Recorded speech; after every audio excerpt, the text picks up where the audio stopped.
Tá, vamos ver aí então. Vamos ver esse vídeo. Tomara que tenha legenda, né, em português. Hello and welcome to the official Xbox podcast. I'm your host, Tina Amini, and we have a very special episode today, as you can probably tell by the fact that I'm joined by Phil, Sarah, and Matt. Welcome. And we're going to talk about some updates at Xbox. We want to talk about game exclusivity. We want to talk about Activision Blizzard now that they're part of our portfolio, how that might be an impact on Game Pass. And we want to talk about hardware too and how all of this fits into the strategy at Xbox. So where should we start, Phil? Well, when we originally had planned for the show, starting back in December, I think we probably would have started with Activision Blizzard, maybe talked a little bit about the exclusivity with some of the news coming up, and then hardware. But we've had some unforeseen news that has come out. Sempre tem os imprevistos, né, Phil? Sempre tem. Question, because I know it's on the minds of a lot of people. We hear from the community, and that's an important input for us. So we made the decision that we're going to take 4 games to the other consoles. Vamos ver quais vai ser, porque já tava tendo uns vazamentos. Vamos ver. Just 4 games. Not a change to our kind of fundamental exclusive strategy. We're making these decisions for some specific reasons. We make every decision really with the long-term health of Xbox in mind. And long-term health of Xbox means a growing platform, our games performing, building the best platform for creators, reaching as many players as we can. We're always looking to learn as a leadership team and to grow. And we think this is an interesting point in time for us to use what some of the other platforms have right now to help grow our franchises. So we're going to do that.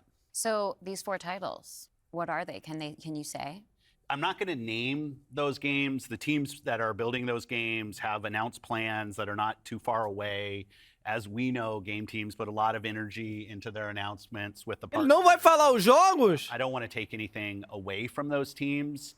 So I won't be talking about the titles specifically, but I think when they come out, it'll make sense. Can we say if either of those titles are Starfield or Indiana Vai Jones? se lascar, Phil. Porra, mano. Indiana Jones. Well, what was Eles the não são criteria? Ó, legal, tá? Legal entre aspas, né? É Starfield ou Indiana Jones? They are not. Eles não são Starfield ou Indiana Jones, tá? Então, tava rolando uns rumores aí que poderia chegar o Starfield ou Indiana Jones. Esquece. Starfield or Indiana Jones. Para os outros What consoles. was the criteria in how the team was thinking about selecting those 4 titles? Let me start a little bit outside of that, and then I'll get to the 4 specific games that we're talking about right now. Because the fundamental decision driver for any decision that we make, anything we're going to talk about today, is the long-term health of Xbox. That we're running a growing platform that is reaching more players, that our games are having as much success as possible. And I do have a fundamental belief that over the next 5 or 10 years, exclusive games that are exclusive to one piece of hardware, are going to be a smaller and smaller part of the game industry. And that's not some great insight, because if you look at the last 10 years, Deu uma farpada ali, né? Deu uma farpada ali nos exclusivos.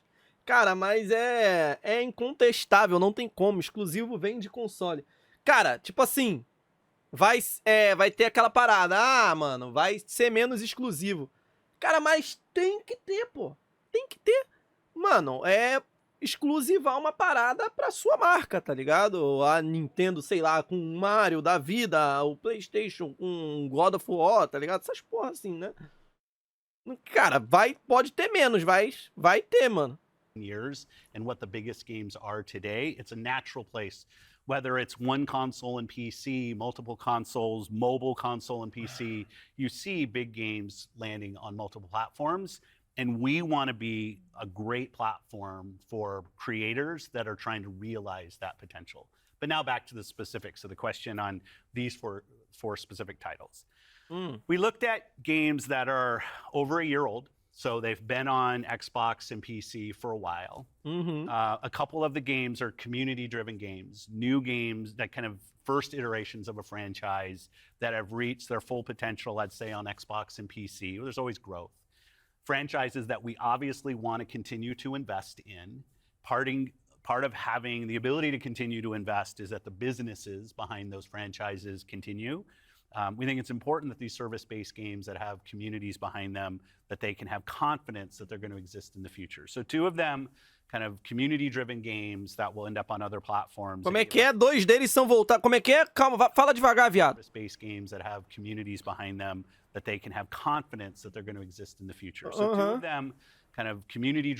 Jogos voltados para a comunidade. É aqueles jogos que provavelmente você vai ter que ficar comprando passe todo mês. Ai, mano. Vai chegar 4 jogos e 2 é de comunidade. Driven games that will end up on other platforms and give us the ability to continue to invest in them. We think that's great for the business and great for the communities, more players to play with. Tá. I'd say 2 of the other games are smaller games that were never really meant to be built as kind of platform exclusives and all the fanfare that goes around that, but games that our teams really wanted to go build, that we love supporting creative endeavors across our studios regardless of size.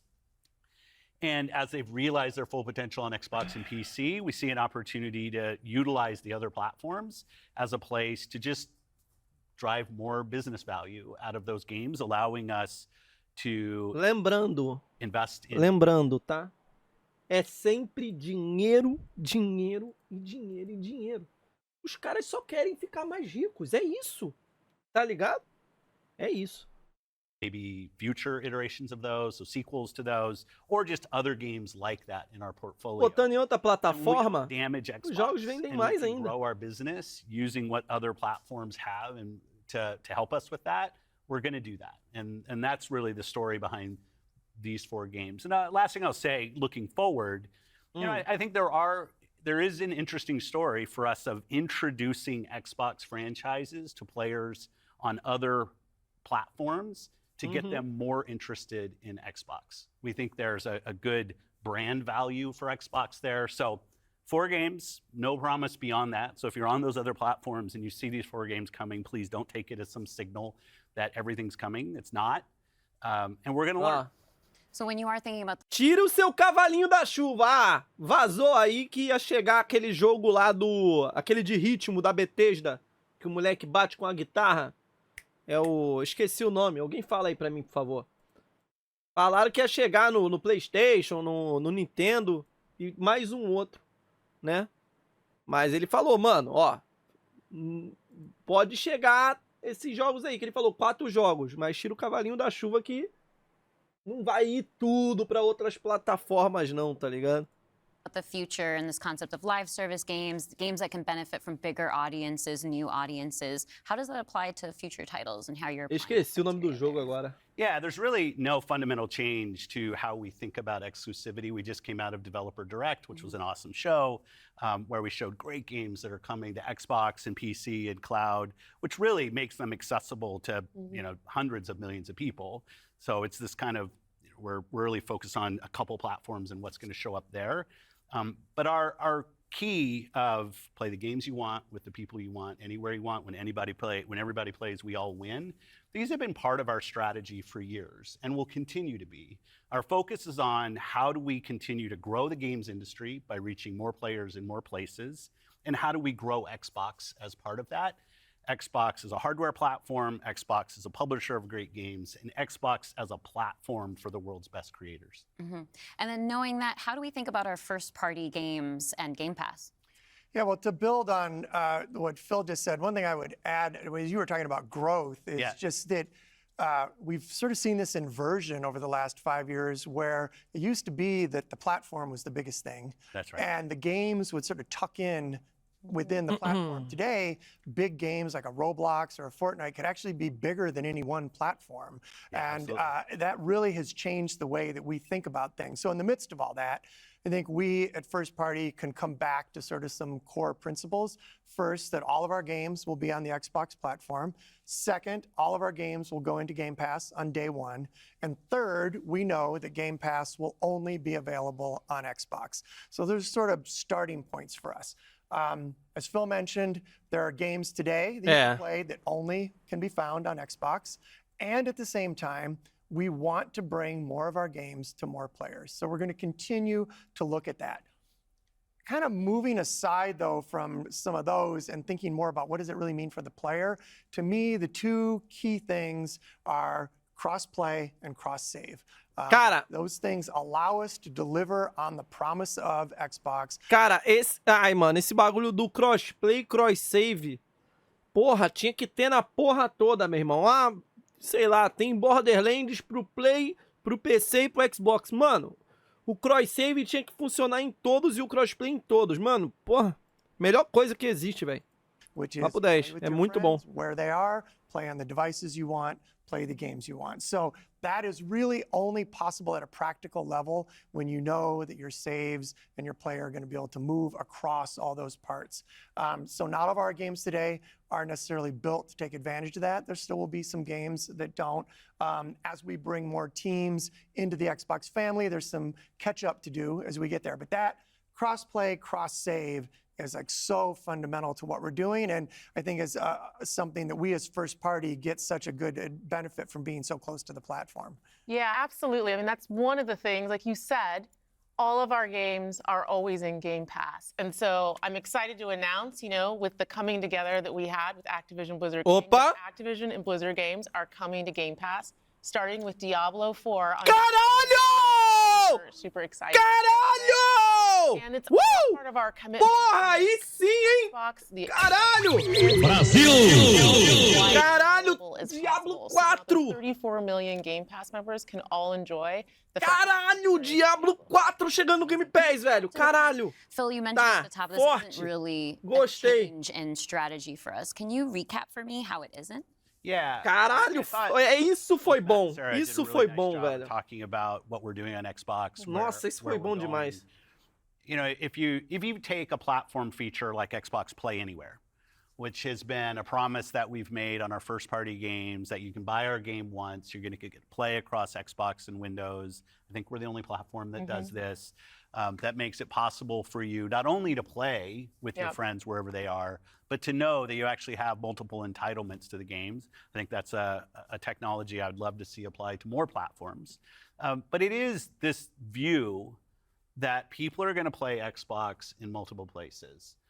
Whether it's play the games you want with the people you want, anywhere you want, whether it's content, community, and cloud, whether it's when everybody plays, we all win. Like we've had different taglines, different strategy, kind of words that we've used, but always with this view that Xbox is a platform for creators who want to reach the most players.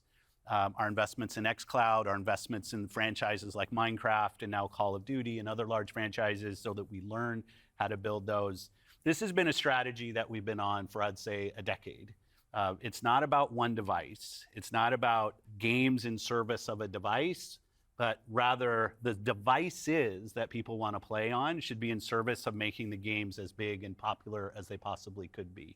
Because really a healthy creator community on Xbox, a healthy creator community in gaming all up is the thing that all of us as game players should be voting for, because that's the thing that will lead to the best. Cara, ele mandou a cal, velho. Não importa. Tipo assim, ele não quer que você fique agarrado a um dispositivo. Ele não quer que você tenha só um PC pra jogar o Game Pass. Ele não quer que você tenha um hardware, que é o, sei lá, um Xbox Series S ou X pra jogar o Game Pass. Ele quer que o Game Pass esteja acessível no que você quiser jogar.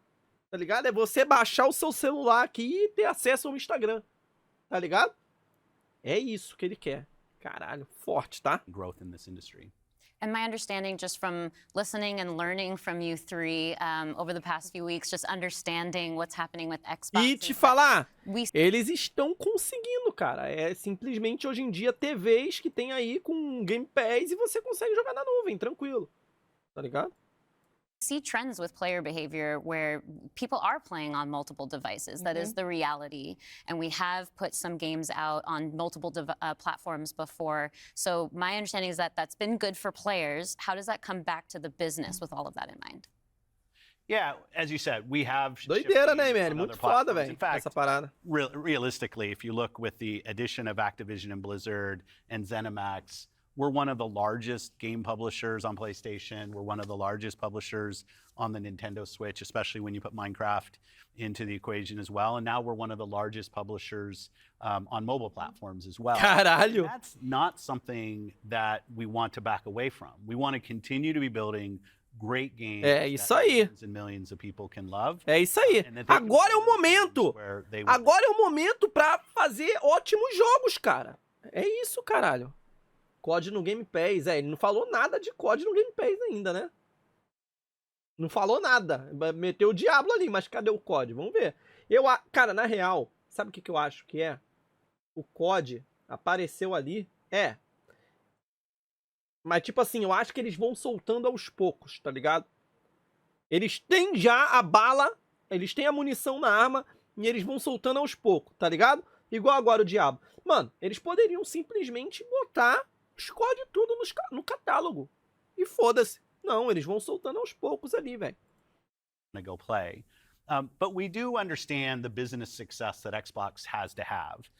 Us as leaders in this business, the system today, the system that all companies that we play video games from, is a world of you got to be growing your business. Growth in an Xbox business is critical to the long-term health of Xbox. Many people know I've been on Xbox for over 20 years, and I want to make sure Xbox is in the best position for the next 20 years. That means healthy player community, healthy creator community, and healthy business. So when we look at opportunities to allow more people to play, more people engage, more people to buy, more people to subscribe, it's all about putting Xbox in the best position. And our hardware is a critical component of that. The absolute best experience somebody has on Xbox is hardware that your team builds and that people play on. But that's not going to be everybody. We fully accepted that we're going to have Xbox players across all kinds of devices. So I think a lot of people think Viu? about Mesmo assim, 2023 ele falou que a melhor experiência com o Xbox é com o hardware deles, né? Sei lá, um Xbox Series X ou S, por exemplo, né? Legal ele falar isso. this incredible Sabe por que é legal ele falar isso? Porque teve uma galera que tava falando que os caras vão só virar publisher e foda-se. Não vai fazer mais videogame. Eu acho que não, mano.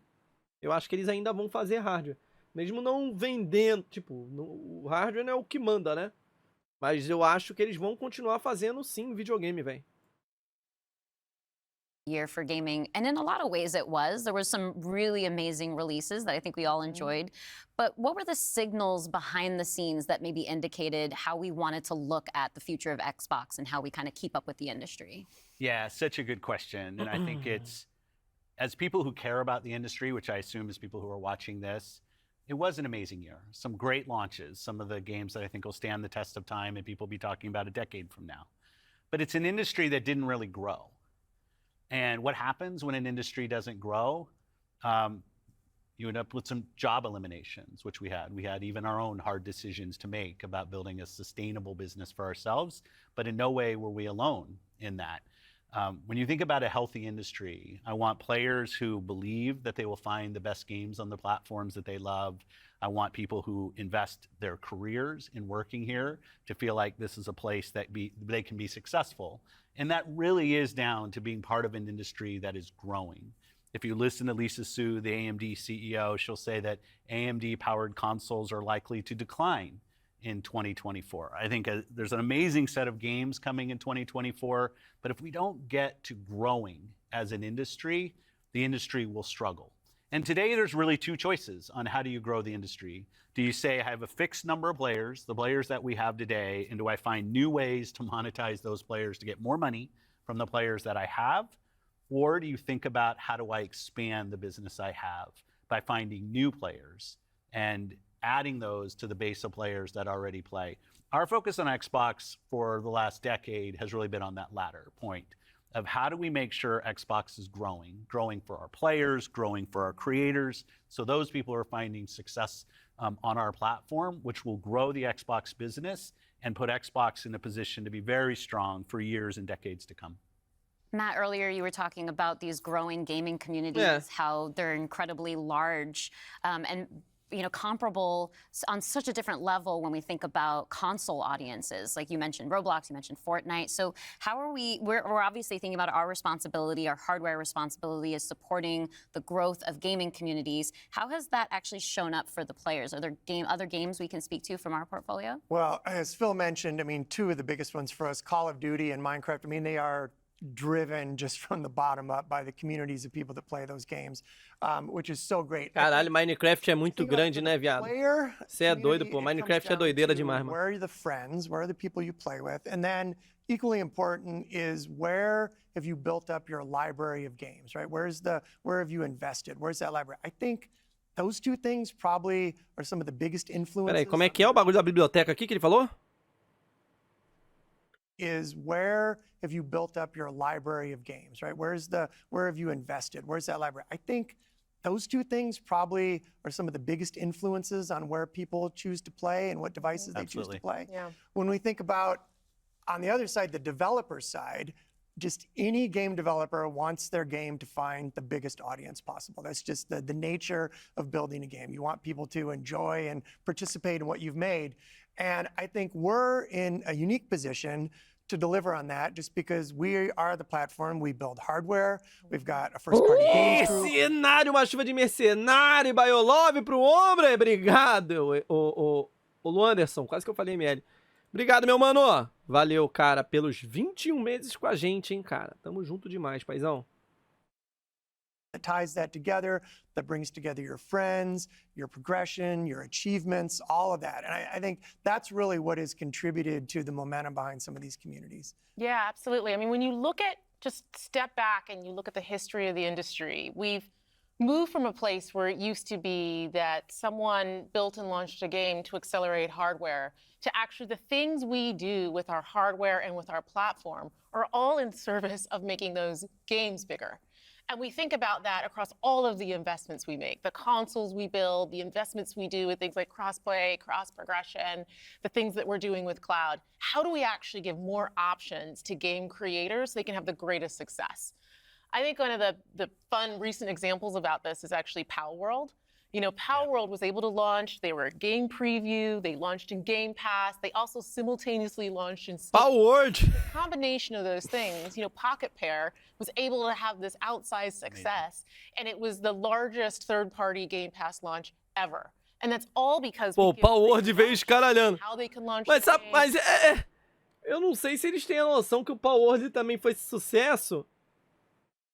Lá fora eu não sei como é que foi, mas aqui no Brasil, cara, o Power World ele foi um sucesso. Não foi só pela gameplay não, tá? Tá ligado? Eu sei que aqui ele foi um grande sucesso. Pela questão da gameplay foi legal também, né? Tem a ver ali com Pokémon e tal. Mas, cara, o meme ajudou a impulsionar demais o pau, mano. Digo, o Power World, né? Subscription, we've got retail, we've got free to play, we've got game preview, Tá ligado? we have the consoles, we have our experience on PC, and they can access all of those things. And when we step back and we just look at the performance of our platform all up, we know it's working. We're at the highest level of users on console, the highest level of users on PC, the highest level of users on cloud ever. We have double-digit growth rate on PC and cloud, places where we're enabling creators to actually reach new players beyond the console ecosystem. And that's why we're leaning into it and doing more, because we see all those signals. So we're talking about the role that hardware plays for creators, for the games and those communities. What about the role that Como é que ela falou? Nós estamos falando the sobre o role that papel hardware que o hardware desempenha para os criadores. Para os plays for jogos. creators, for the games and those communities? What about the role that hardware plays for us as a business, for Xbox? When we look at our hardware, it really is, and Phil said this earlier, it's where you get like the most flagship experience of Xbox. And it also represents a developer target. Our developers can build the specs of our hardware, and we invest to make sure they know when they do that the games are going to run great on our hardware, but they're also going to be able to be accessed across any screen because of all the other investments we make. So we're giving them an easy way to access as many players as possible. And we actually have more creators right now building for Xbox than ever before by nature, thousands of them by nature of those investments. And we got more to come. There's some exciting stuff coming out in hardware that we're going to share this holiday. And we're also invested in the next generation roadmap. Caralho. We're really focused. Tá, ok, caralho. Tá? Also Também investimos no invested in the roteiro da next próxima geração. What Caralho. we're really focused on there is delivering the largest technical leap you will have ever seen in a hardware generation, which makes it better for players and better for creators and the visions that they're building. Cara, a nova geração tá vindo, hein, velho? Já, caralho, que doideira, mano. That are really important to our community, 2028, probably to each one of talvez. ourselves as well. Já deve dar, hein? When you talk about library, because I want to dig in on that a little bit more, you know, as we talk about cloud in the wider entertainment industry, there's conversations about streaming. How is that impacting how I own my content that I've invested in? So what can we say about our stance around game preservation? Yeah, you know, one of the highlights for me of being in this position was getting to stand on stage when we announced back compat coming to Xbox One. Like, it was fantastic. People were reading the teleprompter before I could read it. I'm a slow reader, and just feeling the energy in the auditorium as we were saying that online. You know, one of the cues I think us as being part of Microsoft take is looking at Windows and how Windows over decades has maintained software compatibility with things that are built on it. Like, I can still go back and play some of the games that I love playing on Windows from decades ago, and it will still run. And we try to bring that same view to consoles. It's harder in console. Cara, The line e eles fazem. É mais difícil nos consoles. Cara, e eles fazem. Porra, se tu pegar, acho que jogo de Xbox 360, mano. Xbox One, o bagulho roda no Series X, tá ligado? Porra. Fenomenal, isso é sensacional, velho. between what the hardware is and what the game is in consoles is traditionally, it's tighter, which makes compatibility, you end up doing these generational compatibilities that we've built. But I will say compatibility, the ability to not only play the games, but my saves are still there, cloud save systems. No Xbox não sei, mas no PC acho que dá, hein? As long as we can so that people can play is a tenet of what we are as Xbox. It's at our foundation. And when we look at future hardware generations and what we're gonna support, making sure that we respect, which is the word I use, respect the investments that people have made in Xbox going forward is fundamental. And the fact that you get entitlements when you buy a game from us on both Windows and Xbox also means you have the ability to play that game across a multitude of devices, which I think furthers the compatibility of the games that you own. Can we go back to what Xbox stands for today? I think we've pretty much covered all of the elements, but if you could break it down for me. You know, when you play on Xbox, what we're saying is you're playing on a platform where you know the biggest games in the world are always going to be. You're playing on a platform where you get to access Game Pass. And all of the games from our incredible range of studios will always launch in Game Pass day one. And you're playing on a platform that's dedicated to you, like player-first features, cross-play, cross-save, cross-progression, backwards compatibility, being able to play your games in your library anywhere you want because of the investments that we make in cloud gaming. And so you're playing somewhere where you're investing and you know you get to take the games forward with you and across all of the screens where you are. And I think most importantly, Xbox is a place where you know when you're investing in Xbox, you're investing somewhere that is dedicated to making games more successful and creators more successful so that they can invest more to bring even better experiences to you all of the time. Yeah, just that investment in the studios is so, and we feel that as part of first party with the platform proximity. You know, it's kind of amazing now to look out across all the studios we've got and just be reminded that we're now one of the biggest development organizations in the industry. What does that mean for players? It means that the biggest games are going to continue to come to Xbox. And this 2024, the year coming up, we've got more than 10 major releases coming up. Great stuff. Hellblade 2. Caralho, isso aí vai ser bom, hein? Expansion. We've got Avowed, Ara, the Indiana Jones game. And there's more in development, which I think we're going to be able to share more about at our June showcase coming up pretty soon. Well, Showcase de junho. on that show. Well, thank you all for showing up on the podcast today, and we'll see the rest of you this June. Thanks, Tina. Thank you. Junho tem, ó, showcase, hein? Pô, gostei, cara. Gostei, hein, velho?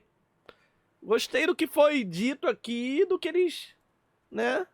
Que eles falaram, cara. Curti pra caralho, mano. Pô, só o Diablo chegando aí dia 28 de março, é isso? Acho que é dia 28. Deixa eu ver. Acho que é isso mesmo, cara. Acho que é dia 28 de março. Pô, Diablo 4 chegando, pô, do caralho. Do caralho. E quando chegar a DLC... Pô, tá pra sair a DLC do Diablo também.